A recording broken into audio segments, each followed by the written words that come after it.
Hello বন্ধুরা, তোমরা সবাই কেমন আছো? আমি তো খুব ভালো আছি। আর আজকে আমার মামামের জন্য খিচুড়ি বানাচ্ছি, তাই মনে করলাম তোমাদেরকে একটু শেয়ার করি। তো ওর জন্য তো এইটুকু চাল, বুঝতেই পারছো তোমরা, বাচ্চা আমার একটা ছোট মামাম খাবে, কতটুকু লাগবে আমার জন্য।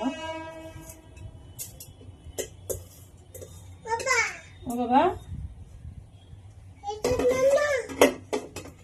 তোর জন্য খিচুড়ি বানাচ্ছি আমি। তো প্রথম চালটা ধোয়া ছিল, সেটা প্রেসার কুকারের মধ্যে দিয়ে দিলাম। তারপরে গাজর আছে, যা বাবা, এর ভিতরে গাজর আছে, টমেটো আছে, আলু আছে, পটল আছে, কুমড়ো আছে, তারপরে বিনস আছে, আর এই পেঁয়াজ কাটা ছিল, দিয়ে দিলাম একটু।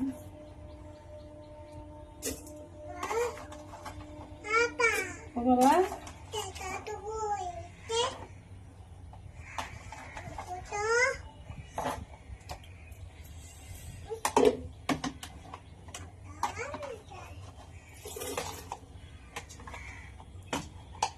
তো খিচুড়িটা বানিয়ে নিই, তারপরে তোমাদেরকে দেখাবো কেমন।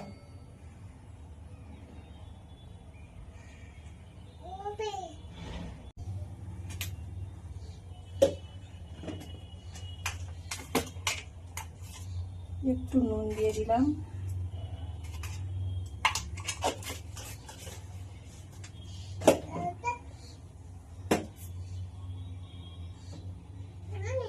আর হলুদ তো আমি পছন্দই করি না, আমার ছোট বাচ্চা, আমি সবজি দিয়ে এমনি কালারটাই চলে আসে, ওর জন্য আমি হলুদ দিই না, হলুদ তো আমার পছন্দ হয় না।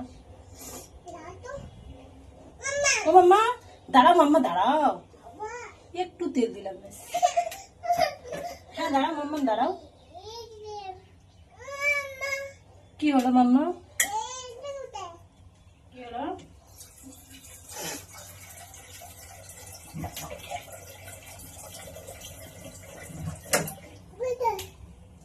তারপরে জলটা আমি তো পরিমাণ মতো দিয়ে দিচ্ছি।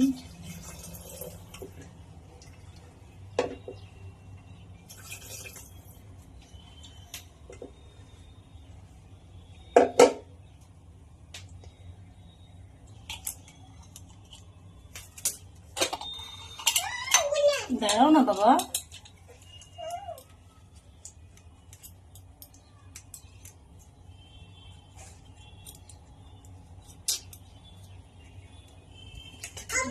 আম্মা